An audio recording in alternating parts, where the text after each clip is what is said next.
Welcome to the Tech Egg. Don't get scrambled. Enjoy the video. In this video, I will explain how to access public Google Drive content. Public Google Drive folders are shared by their owners for general access, meaning anyone with the link can view them. You do not need a Google account to view these publicly shared files, making access straightforward. Access is typically granted via a direct link to a specific file or a shared folder URL. This allows for easy distribution of information to a broad audience. There are two main ways to access public Google Drive content. First, direct links allow immediate access to a specific file, like a document or spreadsheet. Second, shared folder links provide a comprehensive view of all contents within that particular folder.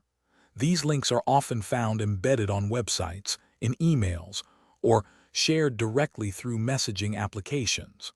Understanding the type of link helps you anticipate the content you will find. Once you have successfully accessed the public Google Drive content, you can typically view, download, or print the files.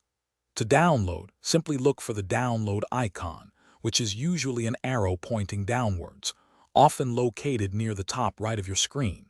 It is important to remember that editing permissions are very rarely granted for publicly shared content, as these shares are primarily for consumption, not modification. Enjoy exploring the information.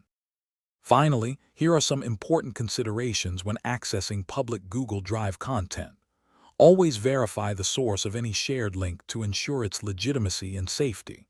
Be aware that publicly shared files may contain outdated or even incorrect information, so cross-reference if accuracy is critical.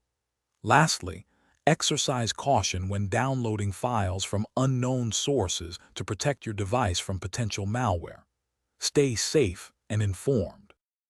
Thanks for watching. Consider subscribing if I helped unscramble your problems.